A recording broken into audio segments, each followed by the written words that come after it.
8절부터만 보도록 하겠습니다.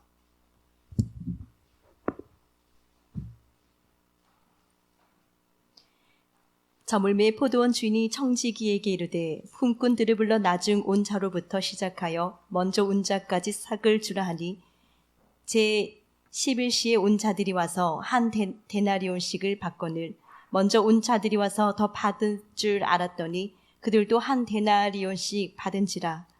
받은 후 집 주인을 원망하여 이르되 나중 온 이 사람들은 1시간밖에 일하지 아니하였거늘 그들을 종일 수고하며 더위를 견딘 우리와 같게 하였나이다. 주인이 그 중에 한 사람에게 대답하여 이르되 친구여 내가 내게 잘못한 것이 없노라. 네가 나와 한 데나리온의 약속을 하지 아니하였느냐. 내 것이나 가지고 가라. 나중 온 이 사람에게 너와 같이 주는 것이 내 뜻이니라. 내 것을 가지고 내 뜻대로 할 것이 아니냐. 내가 선함으로 내가 악하게 보느냐. 이와 같이 나중된 자로서 먼저 되고 먼저 된 자로서 나중되리라. 아멘. 예, 은혜로 된 우리라는 말씀의 제목으로 하나님 말씀 나눔하도록 하겠습니다. 주일 낮에 우리가 말씀 보았는데요. 이제 절대로 야곱이라고 하지 마라 이렇게 되어 있죠. 야곱이 이미 열이 넘어와 있어요. 이 야코브인데요. 야코브 이렇게 되어 있습니다. 야코브인데 이게 아카브거든요. 이게 속이다는 단어입니다. 속이다, 강탈하다, 빼앗다는 그런 단어예요. 그런데 이미 뭐가 있죠? 여기 열이 들어가 있죠. 그러면은 이게 뭔가 보면은 그럼에도 불구하고 야곱이 이스라엘 되는 것은 야곱에게 어떤 원인이 전혀 있지 않습니다. 열이라고 하는 그 전체가 넘어와서 야곱을 이스라엘로 만들어 가겠다는 거겠죠. 그래서 이스라엘도 여기 하나님이 붙어 있죠. 엘이 있고요. 여기 앞에 야사르가 있습니다. 요 아사르, 요 알레프가 들어가면은 요거는 시편 1편에 나오죠. 복 있다. 요게 행운, 복, 직진 그런 뜻이고요. 그런데 여기에 나오는 요 아사르는 요도가 붙어 있어요. 여기. 그러니까 이게 평탄케 하다는 단어입니다. 평탄케 하다. 누가? 엘이, 하나님이 평탄케 하다는 단어입니다. 그리고 이게 이스라엘이 사라가 합쳐진 단어다르겠죠. 엘이라는 단어하고 여기 사라, 이게 아브라함의 아내 이름 사라가 붙어 있는 겁니다. 여기 하나님의 호흡이 들어가 있는 거다르겠죠. 사라인데 여기에 호흡이 들어가 있어요. 그러면은 이게 뭔가 보니까 하나님의 신부입니다. 이 사라라는 단어가 이게 통치하다는 단어예요. 하나님이 완벽하게 이제 통치하는 자가 된 거죠. 이스라엘이 되어야 통치하시겠다는 거겠죠. 그러면은 하나님이 창세기 32장에서 보면서 야곱이 이제 간사한 자입니다. 우리는 이제 두 구조로 되어 있습니다. 이게 그 사람이겠죠. 그 사람이고 우리 안에 이스라엘이라고 하는 원래 이게 이스라엘이 이제 예루살렘이 이제 여기 중심인데요. 야라 위에서 물을 뿌려서 샬람 완성하는 거다. 진리를 줘서 완성하는 곳인데요. 야곱이 이스라엘 되는 것은 야곱의 몸부림에 있지 않습니다. 그래서 우리가 꼭 기억해야 될 것은 성경에서 분명히 야곱을 보고 철없다. 이게 찰나라고 했죠. 찰나라는 단어가 이게 미가서 4장에 보면은 하나님이 마지막 때에 저는 자죠. 이게 저는 자, 약한 자를 모아서 이걸 남은 자라고 하죠. 이들을 통해서 하나님이 강하게 만드신다 이렇게 되어 있습니다. 그러니까 내가 전다, 하나님을 만나서 전다, 내가 불편해지기 시작하는 겁니다. 이게 복이에요. 근데 우리는 이걸 부정하는데요. 야곱이 평생을 지팡이 하나 붙들고 삽니다. 그 지팡이 없으면 그럴 수가 없어요. 이게 어떻게 복이냐 싶지만 창세기 47장 9절에서 바로 앞에 서죠. 바로가 이 세상의 논리로 보면 최고 꼭지점인 사람입니다. 잘 되는 사람이죠. 여기 바로 앞에 가서 내가 험악한 세월을 살았다 이렇게 되어 있죠. 이게 라아예요. 험악이 아니라 이게 악이란 단어입니다. 그러니까 바로 앞에 지팡이 잡고 있는 이 야곱은 내가 악입니다를 고백하는 거예요. 험악한 세월을 산 게 아니고 내가 악입니다라고 한 겁니다. 다시 말하면은 이 악이라고 그러면은 이놈이 자기가 나쁘다는 말이냐? 이게 악의 반대가 이 토브죠. 하나님 보시기에 좋았더라. 이게 토브예요. 이게 성공하다는 단어를 갖고 있거든요. 이게 좋다는 겁니다. 그러면 뭐냐? 내가 악임을 고백할 수 있었다라고 하는 것은 토브라는 선이 내게 집중적으로 집중해 주었기 때문에 내가 악함을 한 거예요. 사람들은 자기가 악함을 못 봐요. 그러니까 하나님 입장에서는 선 자체이신 그 토브, 아가도스라고 하는 그 선 자체가 내 안에 들어오는 순간, 아, 나는 빛이 아니구나. 나라는 존재 자체가 빛이 아니구나. 그 빛으로 사는 인생이 맞구나를 알아먹는 게 십자가 사건이라고 했잖아요. 이게 오히려 야곱에게는 복이에요. 선이 왔기 때문에 자기가 악임을 고백하는 겁니다.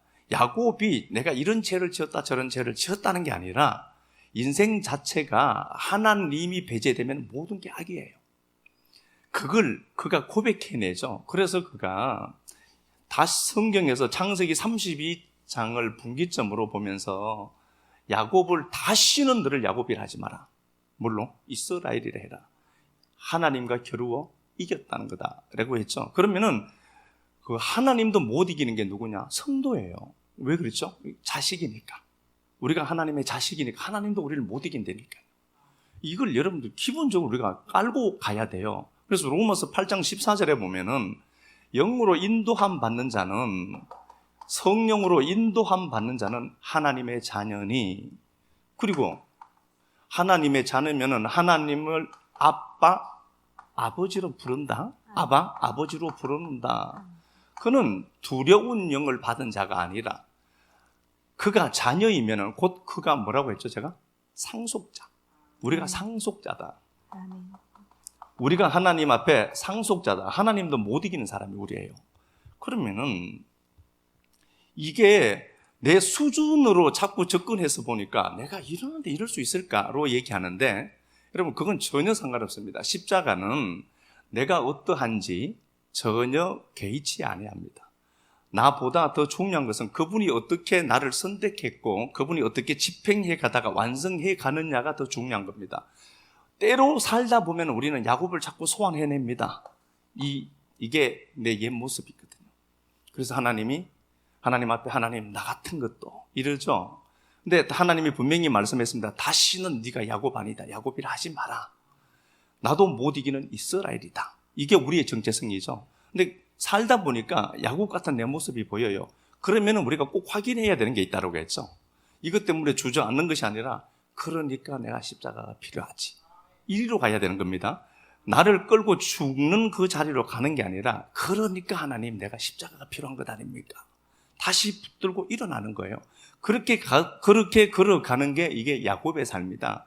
그래서 이걸 갖고 오늘 본문을 이렇게 대입해서 보면은요,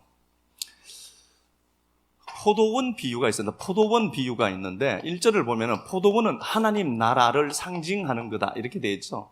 하나님 나라를 얘기하는 겁니다. 20장 1절 보니까 천국은 마치 품꾼을 얻은 포도원에 이렇게 되어 있죠. 그러면은 포도원은 하나님 나라를 비유하는 겁니다. 하나님 나라와 상대되는 게 뭔가 보니까 세상 나라예요. 포도원이 있는데 포도원의 주인이 얼마나 일찍 일어났는지, 이른 아침에, 이게 새벽이라는 단어이거든요. 하마프로이라고 되어 있는데 주인이 일찍 일어났어요. 주인이 새벽같이 포도원에 들어가서 수확을 해야 됩니다. 이 유대인들의 시간관념으로 보면은요, 유대인들은 아침 6시부터 오후 6시까지 이를 낮이라고 얘기해요. 낮. 그래서 요한복음 11장 9절에도 주님이 낮이 12시가 아니냐 이렇게 되죠. 아침 6시부터 저녁 6시까지가 이거 일하는 시간이에요. 좀 빡시기다만 그죠? 이건 뭐 방법이 없어요.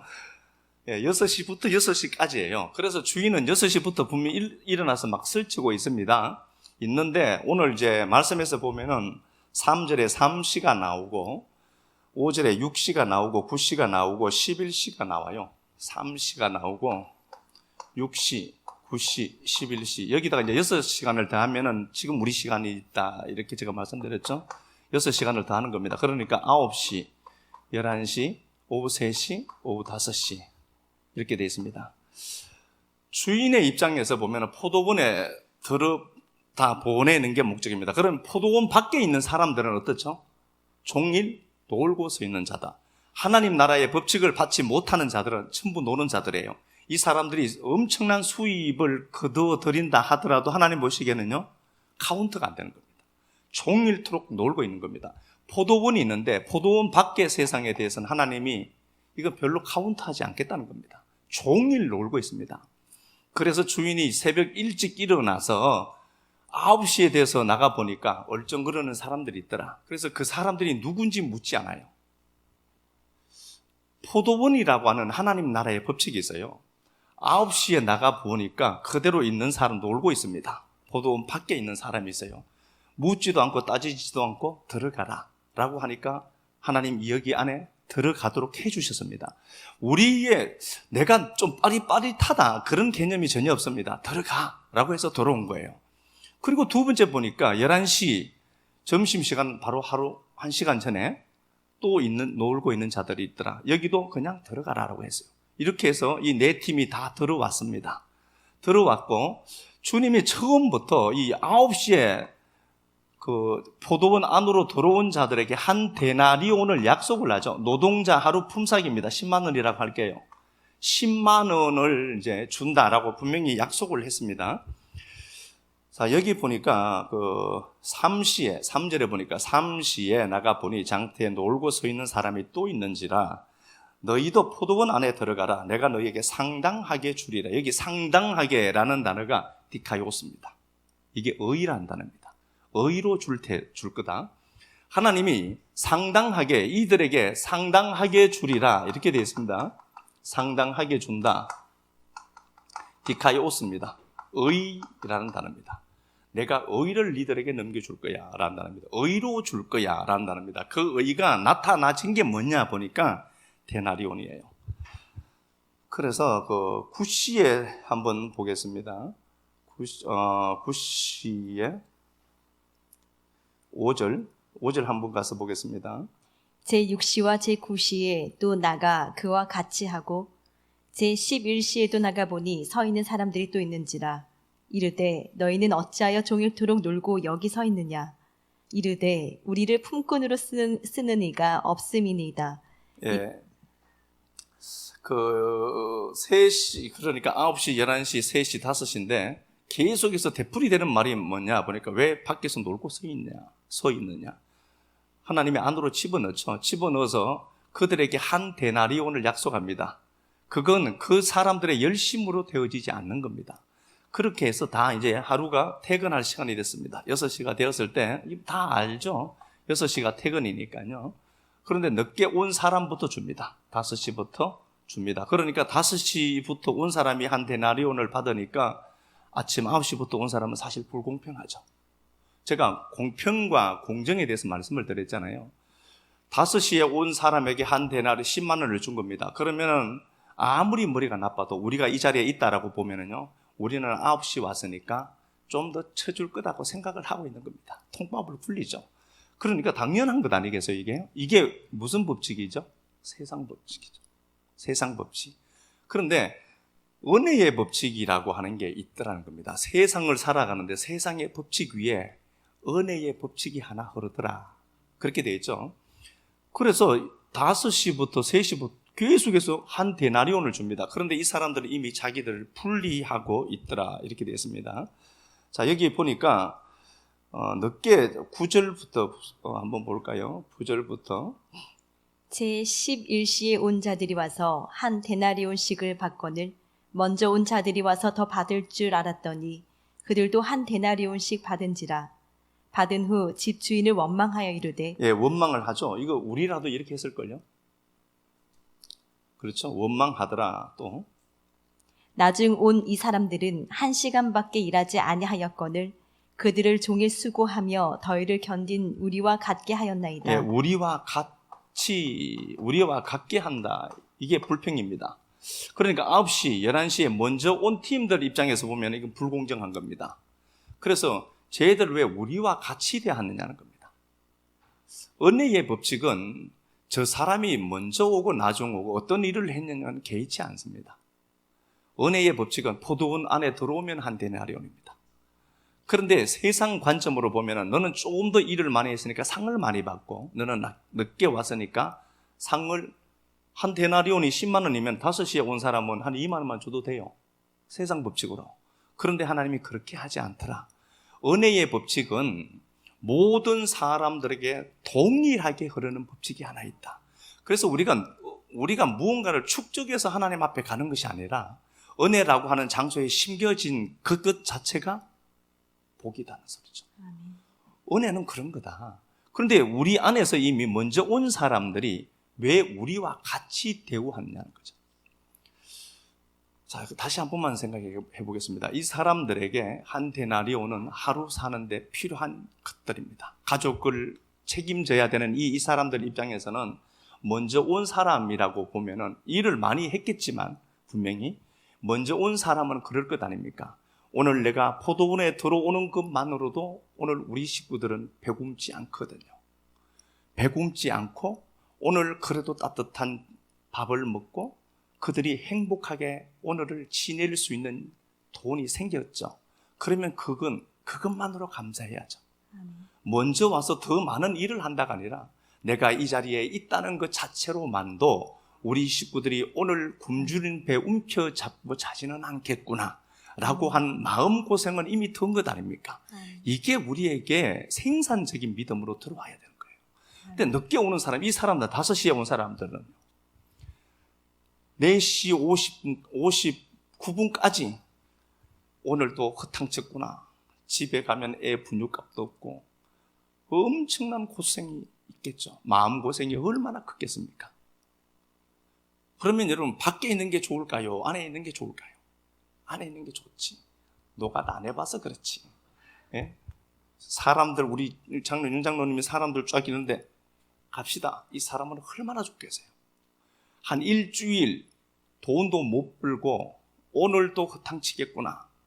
12시인데 집에 가야 되겠다. 오늘도 페이지나 하나 주워서 살아. 빈병에는 몇 개 주워 봐야 되겠다. 그런 자에게 탔어. 이렇게 경박스럽게 얘기하진 않습니다. 그렇게 해서 갔다. 그 사람은 얼마나 행복하겠습니까? 오늘 공치지 않고 오늘 내가 번 돈으로 우리 식구들이 행복하게 오늘도 먹고 입겠구나. 그러면 그 마음 부담 든 것만으로도, 포도원에 들어온 것만으로도 이 사람은 이게 복이죠. 근데 우리는 자꾸 이상한 논리를, 포도원 안에 들어왔는데 너는 상이 많고 너는 없고 라고 하는 개념값으로 자꾸 세상을 거기다 끌어넣은 겁니다. 그렇지 않습니다. 나중부터 줘라. 나중에 온 자. 그러면 나중 온 자는, 나중 온 자가 있죠. 나중 온 자부터 주는데 이 사람은 자기가 일을 해본 들 얼마나 했겠습니까? 은혜의 가치를 깨닫는 게 하나님은 더 중요하다는 소리겠죠. 네가 일을 얼마나 많이 하느냐에 포인트를 두지 마라. 네가 포도원 안에 들어와 있다는 게 얼마나 그것이 은혜가 큰 은혜인지 그거 깨달아라 라고 해서 하나님이 나중 온 자부터 주게 되죠. 오늘 본문 16절을 보면은 이와 같이 나중된 자가 먼저 되고 먼저 된 자가 나중된다. 나중 온 자가 먼저 되고 먼저 온 자가 나중된다. 은혜의 크기를 설명해야 되기 때문입니다. 그래서 이게 우리가 은혜가 많다라고 하는 건요, 은혜를 주신 그 크기가 같은 포도원 안에 있는데요, 세상 법대로 딱 보니까 내가 손해가 타요. 그러니까 우리도 이 교회가 시작되면서 늦게 오신 분들도 있을 것 아닙니까? 안 나오시는 분들도 있고 지금 아침에 왔다 갔다 하시는 분들도 있는데요, 그 사람들 보고 내가 다 세팅해놨더니 저것들이 오네. 그러면 안 되겠죠. 교회라고 하는 곳은 누구라도 들어와서 은혜를 체험하는 곳이어야 되기 때문에 그렇습니다.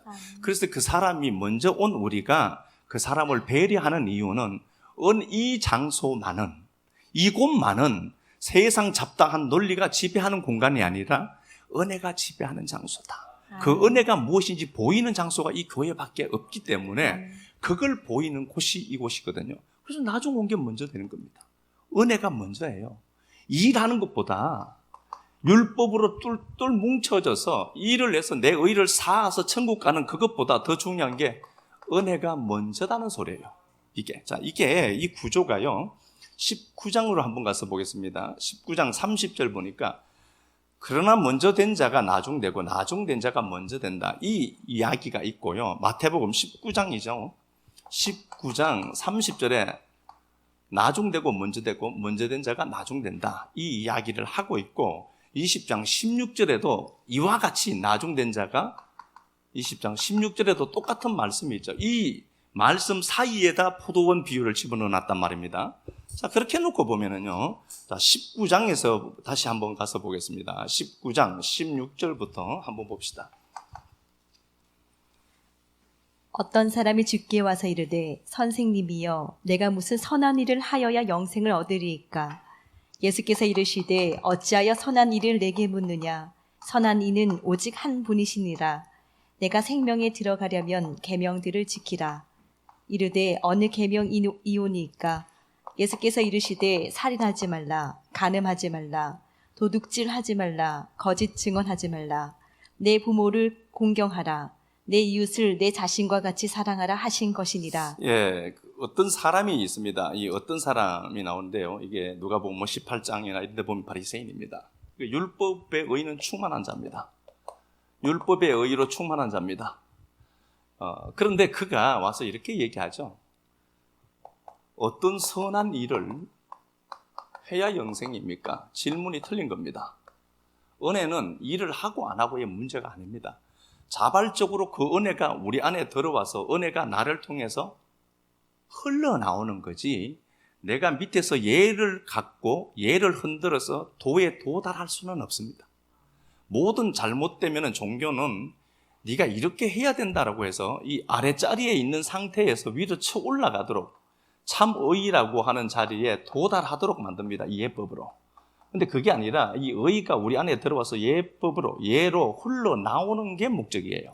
근데 이게 잘못되면, 본질을 잘못 찾으면 밑에서 이렇게 해야 천국 가는 것처럼 마치 착각하게 합니다. 이건 절대로 복음이 아닙니다. 절대로 그런 건 없습니다. 이 양반의 접근법이 그렇습니다. 제가 포도원 비유를 마태복음 19장 30절하고 20장 16절 사이에 집어넣어 놨는데 왜 그걸 집어넣어 놓았는가를 설명하는 겁니다.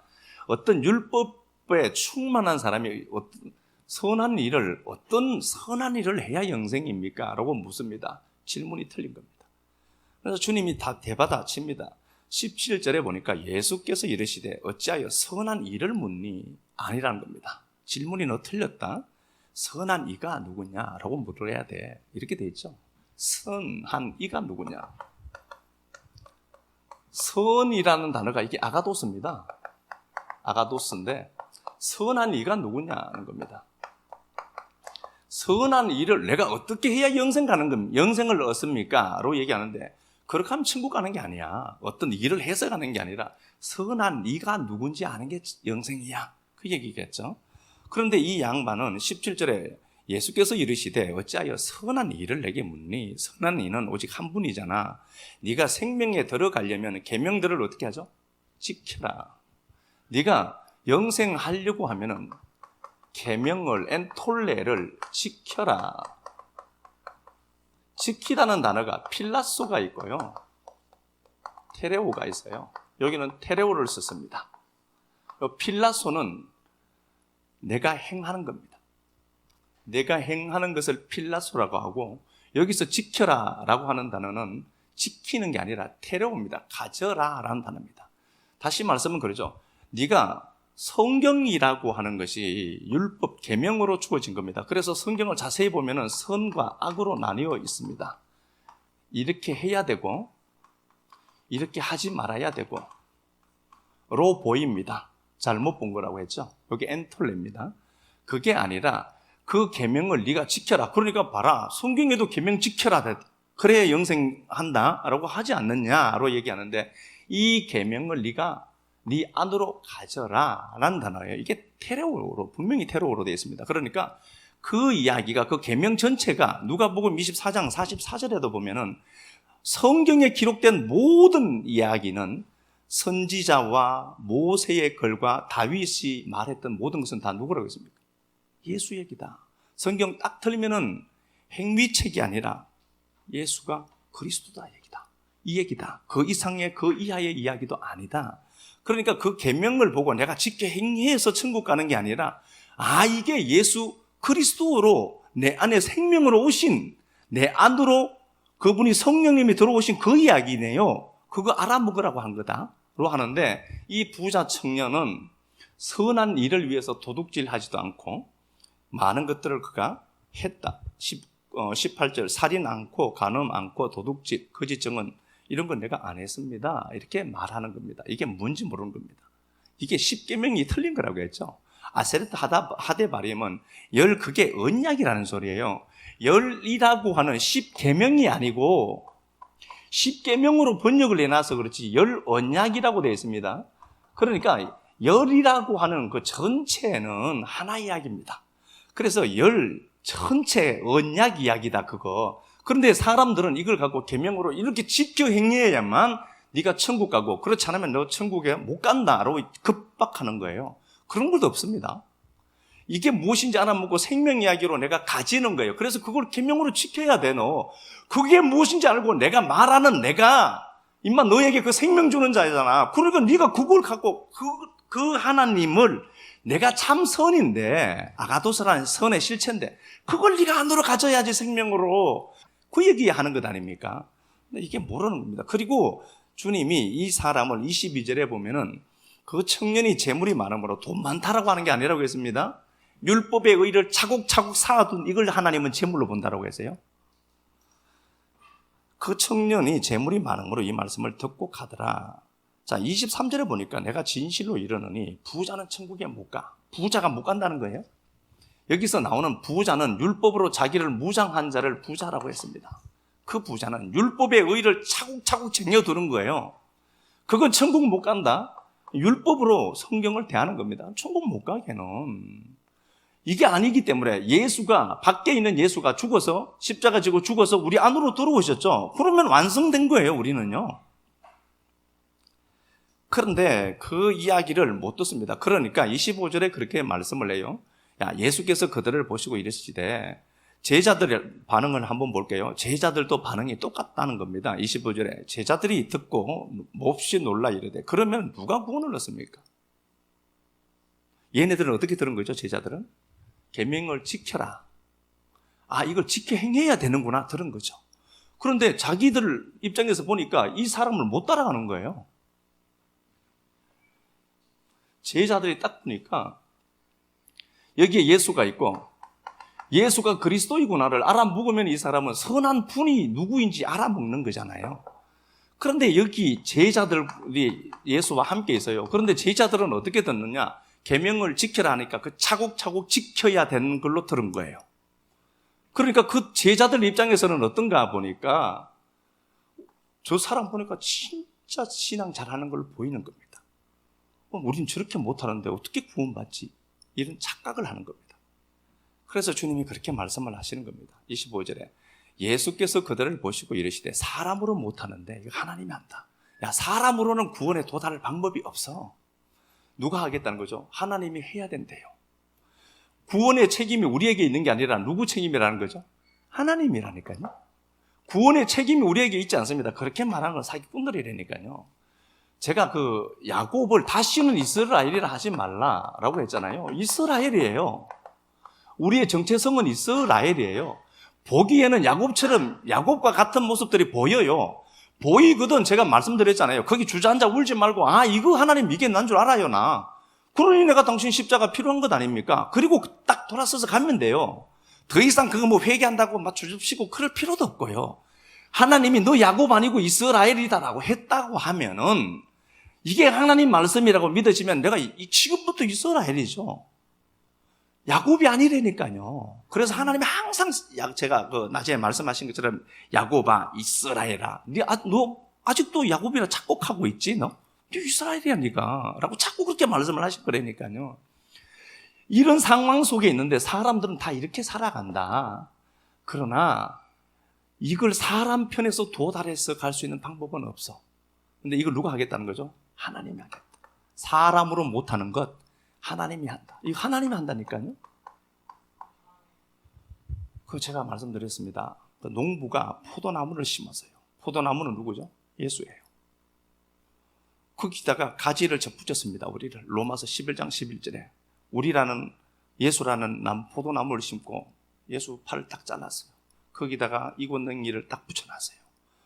붙인 이유는 뭐라고 했습니까? 열매 맺는 게 목적입니다. 열매 달립니다. 그럼 열매 달렸다. 만약에 이곳능이에게서 열매가 달렸습니다. 그럼 그 열매는 이곳능이가 만드느냐? 포도나무가 만들죠. 그런 것 아닙니까? 포도나무가 만들죠. 이곳능이가 무슨 열매를 만들어요? 포도나무가 만들죠. 그러면 그 포도나무가 열매를 못 맺는다. 누구 책임입니까? 농부가 그럼 안 줘서 그래요. 예, 농부가 하나님인데 하나님이 이 권능이 나무에게는 그름을 안 준 거예요. 그러면 누구 책임이냐? 농부 책임이지. 그래서 우리 책임 별로 없어요. 그분이 답답하면 그럼 주게 되어 있어요. 지금까지 살아보니까 진짜예요. 네. 그러니까 나는 왜 열매가 안 맺히지? 심는다고 열매 지나게나 다 맺으면은 적어도 우리 교회가 이쪽으로 이사 올 때 윤 장로님이 자도나무 조그만한 거 이런 거 몇 개 사고 심은 게 저렇게 큰 거예요. 곧바로 이렇게 되느냐? 안 그래요. 그렇지 않습니다.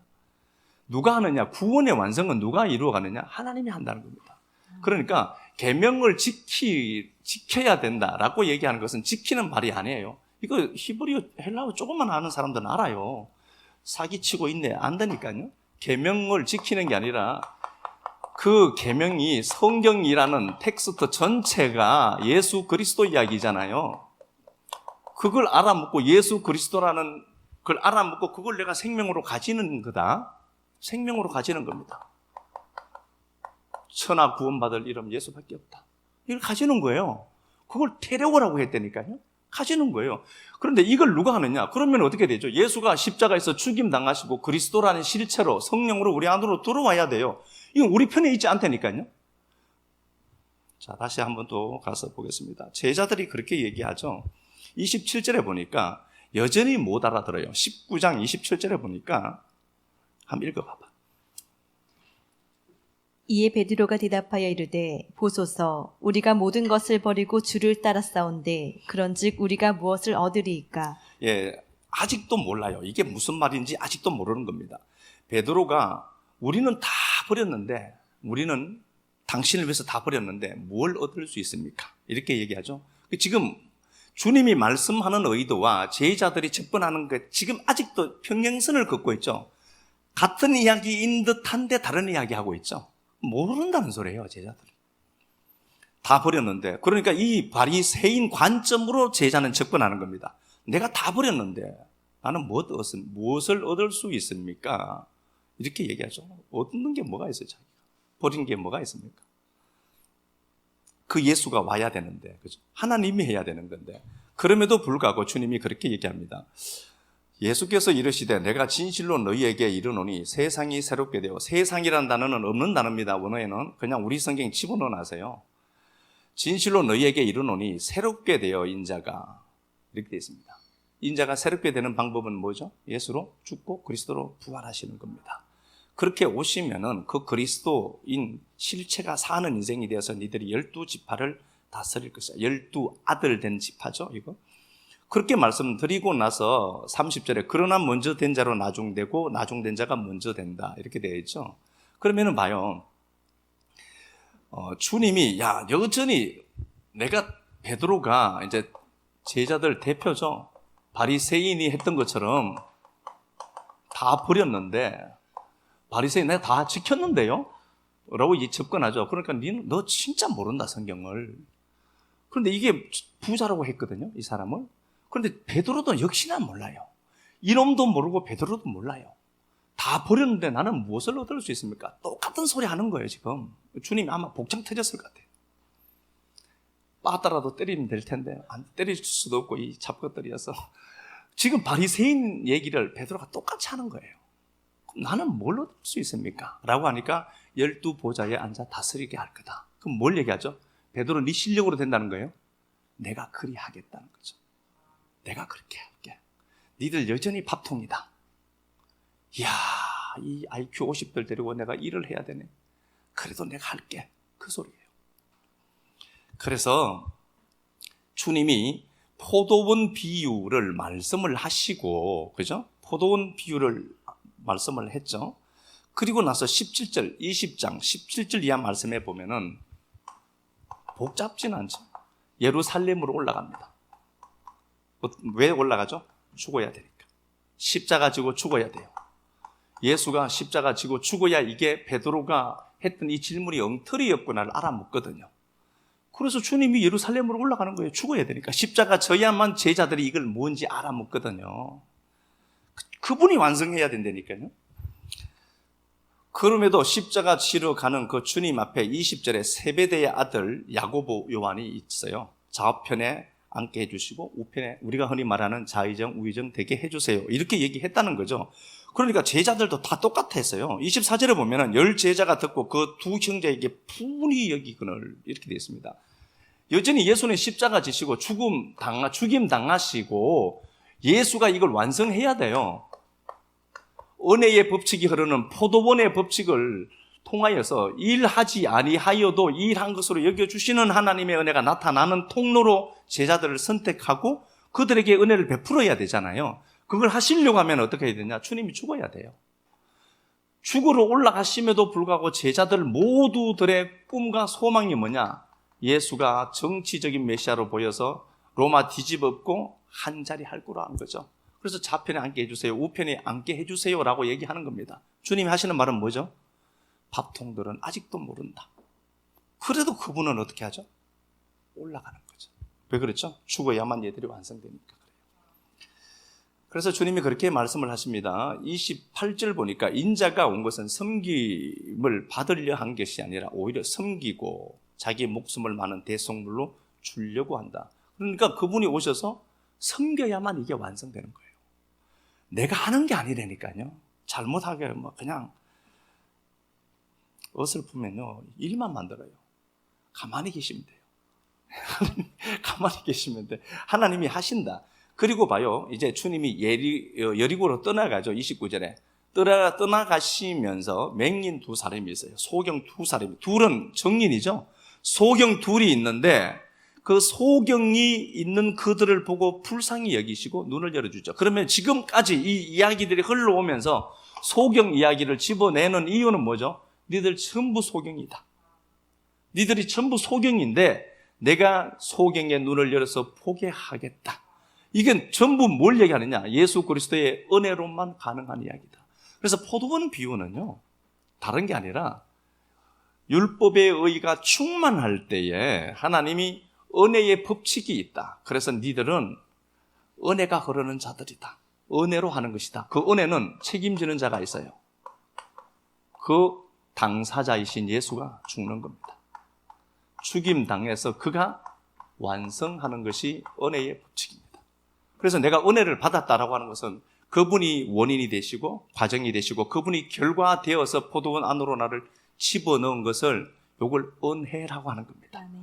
요걸 은혜라고 하는 겁니다. 그러니까 여기는 내가 개입될 수 있는 공간이 전혀 없습니다.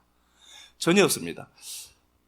제가 말씀을 드렸잖아요. 사도 바울이 있는데 스데반을 죽여요. 우리가 그리는 그림으로 보면은 스데반 죽일 때 하늘이 확 열려버리고 사도 바울이 꼬꾸라져 버린 거예요. 팔이 틀어져 버렸더라. 스데반이 하늘을 향해서 막 보고 있는데 하늘이 확 열리더니 마른 하늘에 번개가 치고 사도 바울이 그 자리에 꼬꾸라치더니 공중 이회전하고 뒤집어져 버렸더라. 그러면은 이야 이럴걸요. 그런데 하나님이 스데반 돌에 맞아 죽어요.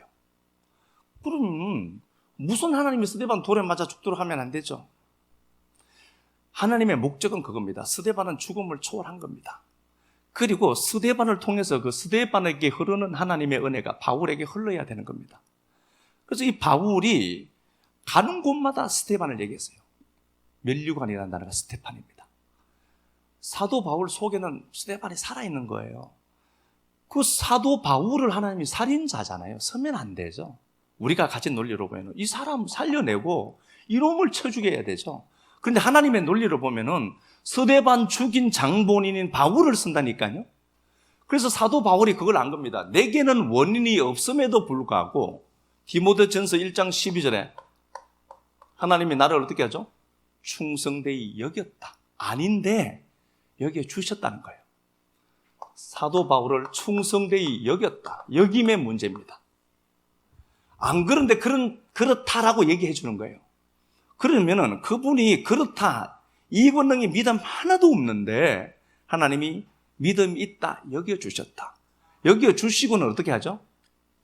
그 믿음의 분량으로 끌고 가요. 그걸 완성시켜내요. 그래서 보란 듯이 봐라, 쟤는 분명히 못하는 일인데 내가 쟤를 통해서 역사를 주고 은혜를 주니까 제가 완성해내고 버리지 봐, 이게 나야 를 하나님은 노래해야 되거든요. 그러니까 사도 바울은 충성되지 않아요. 그런데 충성되이 여겨주었다라고 자기가 얘기하는 겁니다. 1장 14절에는 내가 죄인 괴수다, 죄를 많이 지었다가 아니라 이게 자기다는 거예요. 이게 납니다. 그래서 우리가 거룩한 척 해봐야 얼마나 거룩하고 깨끗한 척 해보아야 얼마나 깨끗하겠습니까? 하늘의 별이라도 달이라도 명랑치 못하거든 하물며 벌레인 사람 구더기 인생이냐. 그놈이다. 다 같아요. 저도 깨끗하지 않다니까요. 그냥 말씀 전하니까 지 혼자 깨끗한 척 하죠. 안 그래요. 저도 깨끗하지 않아요. 우리를 여겨주시는 겁니다. 죄 있어도 죄 없다 여겨주시고요. 여김에 문제가 있는 겁니다. 자, 요거 한번 가서 보도록 하겠습니다. 에베소서 1장 4절 가서 한 번 더 보고요. 에베소서 1장 4절. 뭐 잘 아시죠? 이거 뭐 입이 다 닳도록 듣는 말인데. 곧 창세전에 그리스도 안에서 우리를 택하사 우리로 사랑 안에서 그 앞에 거룩하고 흠이 없게 하시려고. 예, 하나님이 선택했대요. 하나님이 우리를 선택했다. 그분이 실수할 수 있느냐? 실수 안 합니다. 하나님이 선택했다. 선택을 입은 게 누구냐? 사도 바울입니다. 한 번 더 가서 보겠습니다. 골로새서 1장 가서 보겠습니다. 골로새서 1장.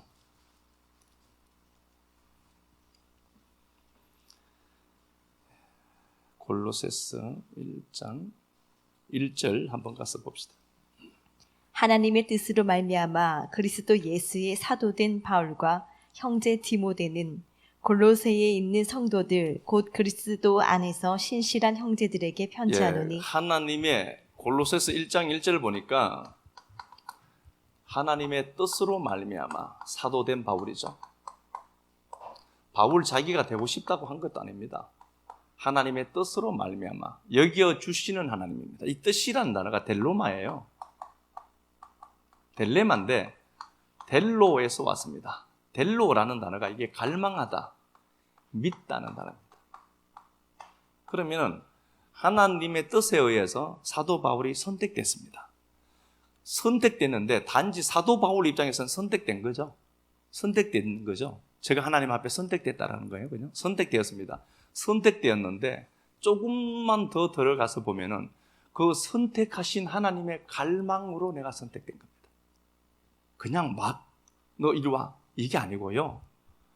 나 선택할 때 하나님의 갈망이 충만한 상태에서 나 선택한 거예요. 아멘. 그리고 이 델로라는 단어가 이게 믿음이라는 단어입니다. 믿다는 단어예요. 무언가를 의지하고 믿는 상태를 얘기했거든요. 그럼 뭘 얘기하냐? 하나님이 나를 믿는 겁니다. 그래서 제가 말씀드렸죠. 믿어주시는 은혜가 있어요. 아멘. 내 꼬라지가 이래도요, 나 믿어줍니다. 깨어지고 넘어질 거 뻔히 아시는 겁니다. 그럼에도 불구하고 하나님 나 믿어주시는 은혜가 있습니다. 아멘. 그래, 네가 거기서 넘어졌지만 조금만 더 가면은 너는 바른 걸음을 걸을 수 있는 사람이 될 수 있다. 다시는 너를 넘어진 야곱이라 부르지 마라. 너는 이스라엘이다. 내 편이 되어주셔서 끝까지 믿어주시는 하나님이 여기서 발견되는 겁니다. 내가 무언가를 하나님이 나를 선택했다라는 말은 나 믿어주는 분이 생긴 겁니다. 그런데 그분이 창조주라는 놀라운 사실을 우리는 분명히 직시하고 직면해야 하는 겁니다. 이겁니다. 아무것도 없지만 하나님이 내 편 되어주시는 겁니다. 제가 말씀드렸죠. 로마서 5장 10절에 보면은 사도 바울이 로마서 7장 19절에 보면은 선을 원하는데 악을 늘 행하더라. 그러면은 이걸 어떻게 해야 처리를 해야 될지 모르죠. 이게 어떻게 해야 될지 모르는 겁니다. 회개해야 되느냐, 금식해야 되느냐, 이거 뭐 어떻게 해야 되냐, 이런 문제로 가져가시면 안 되는 겁니다. 선을 행하고 싶은데 악을 늘 행하더라. 하나님 이것 갖고 해내시는 일이 25절에 오호라 공고한 자로다. 아, 하나님 이 영역에서는 나는 자유로울 수 없는 자가 많네요. 알아먹는 게 목적입니다. 아, 나는 이 두 구조 속에 있는데 선을 행하고 선을 원하지만 그럴 수 없는 내가 보이고 이 갭이 자꾸 생기는 겁니다. 두 사실 앞에 맞닥뜨린 나는 형편없어 보일 수도 있습니다. 그럴 때 이게 낫냐로 착각하지 마시고 이걸 의도적으로 만드신 하나님이 봐, 네가 그거지? 아멘 그러면 돼요. 아멘 하나님 나 이거 맞아요. 잘난 척 했는데 알고 보면 내가 이게 맞아요. 그리고 나서 25절 이하 말씀에 어떻게 하죠? 하나님 앞에 감사하리로다. 이거 해결 안 됐어요. 늘 선이 이기느냐? 못 이기더라. 악이 늘 이기더라. 사도 바울이 한 소리라니까요. 이권능이가 한 소리가 아니라 사도 바울이, 성령 충만한 사도 바울도 선을 행하고 싶은데 악이 늘 이기더라. 그럼 누가 이긴 거예요? 그냥 악이 많이 이겼다니까요. 그런데 사도 바울이 오히려 감사하더라. 아, 이 두 구조 속에, 이 두 긴장 관계 속에 있는 내가 이런 존재이구나 알아먹고 하나님 앞에, 하나님 내가 공고한 자니까 내가 원래 그래요. 이 고백 하나 듣고 싶었구나 그분이. 그러니까 그게 보여지는 자기 모습을 보고 절망하고 좌절하는 것이 아니라 오히려 하나님 앞에 감사한다니까. 하나님 감사합니다. 이런 나 모습 보게 해주셔서. 그러니까 뭐가 오죠? 로마서 8장 1절에 해방이 오는 거예요. 이 공고한 자구나 내가 이걸 알아먹는 게 해방이라니까요. 이게 똑같은 거라고 했잖아요. 이게 두 가지가 나쁜 게 아니라. 그러니까 로마서 5장에서 8절에 우리가 죄인 되었을 때 우리 구원했어요. 그의 죽으심으로도 우리를 위했거든. 그의 다시 살아나심으로 얼마나 니들에게 구원을 더 주겠니? 그 얘기는 그가 우리를 위해서 우리 편 되어줘서 십자가에 못 박아 죽임당하기까지 우리 편 되어주셨다.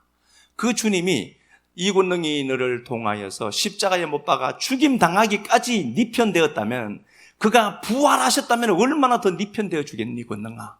이 먹통들아, 이 밥통들아, 이 어리석은 것들아, 이렇게 얘기를 하시고 하나님이 그 얘기한 거예요. 야, 내가 너를 충성되게 여겨주고 내 갈망으로 내가 너를 선택했고, 너는 그렇게 보여도 세상 사람이 전부 너를 손가락질해도 나는 네 편 되기로 작정했고 널 믿어주는 자다. 이게 은혜의 법칙 속에 있는 놀라운 은혜입니다. 여러분, 이게 우리예요. 그러니까 나 형편을 자꾸 보지 말고 내가 그렇지 뭐 어떡하겠어요 그냥. 이게 뭐 하박국 말씀인데 한번 봅시다. 하박국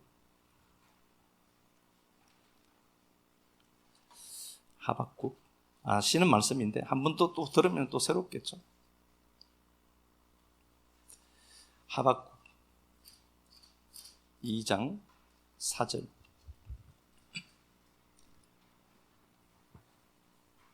보라, 그의 마음은 교만하며 그 속에서 정직하지 못하나 의인은 그의 믿음으로 말미암아 살리라. 예, 의인은 믿음으로 살리라. 의인은 믿음으로 사는 겁니다. 보이는 것으로 사는 것도 아니고 내 기분 따라 사는 것도 아니고요. 의인은 믿음으로 사는 겁니다.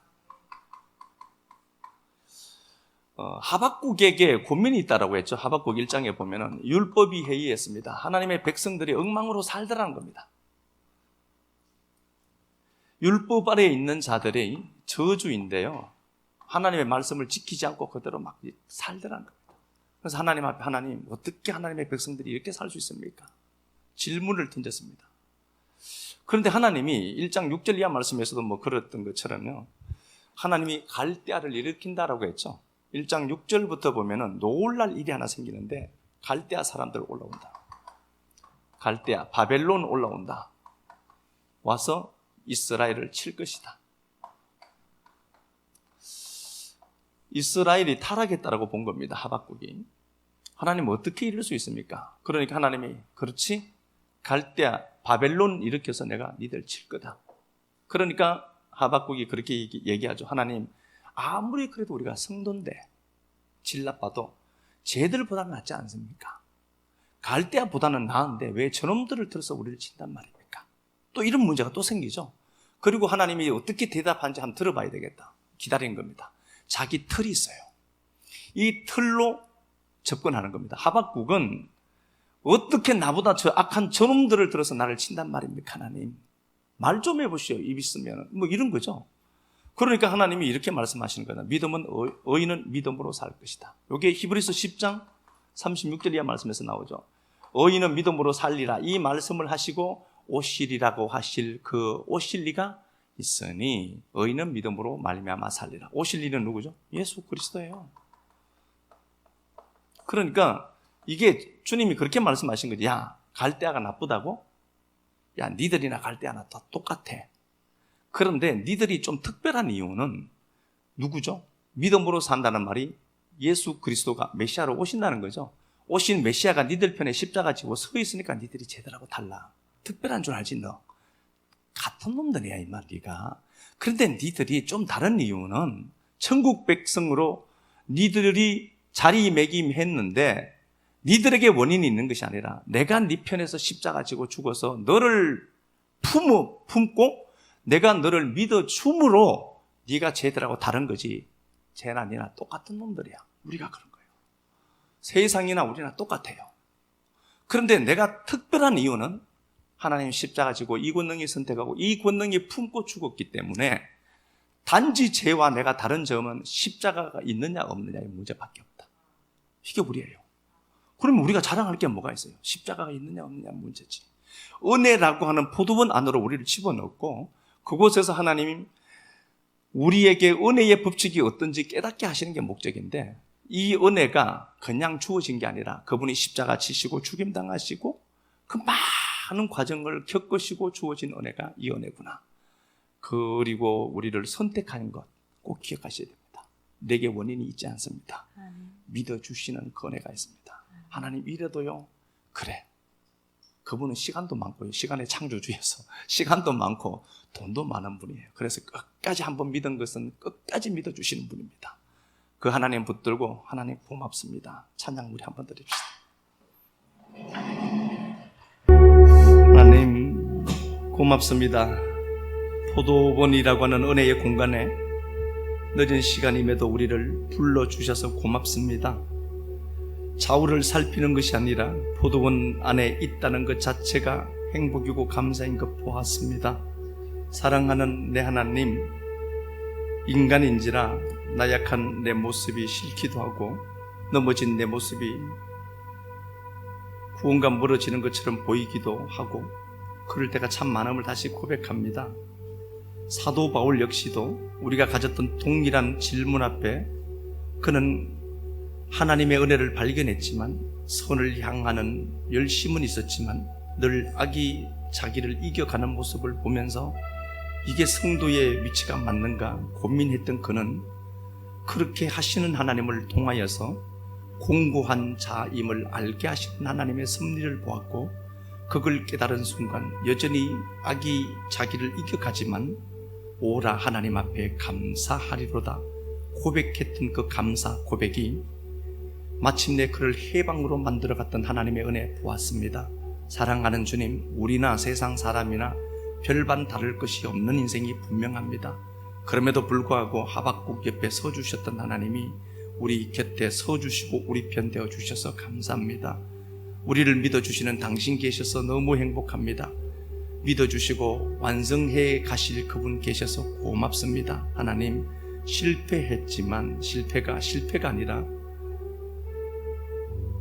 하나님의 은혜의 작용으로 이루어진 일임을 명확하게 이해한 우리들은 이제 한 주간도 살아갈 터인데 이 은혜의 법칙 안에서 마음껏 논의는 은혜가 충만하도록 성령님 충만 축복해 주옵소서.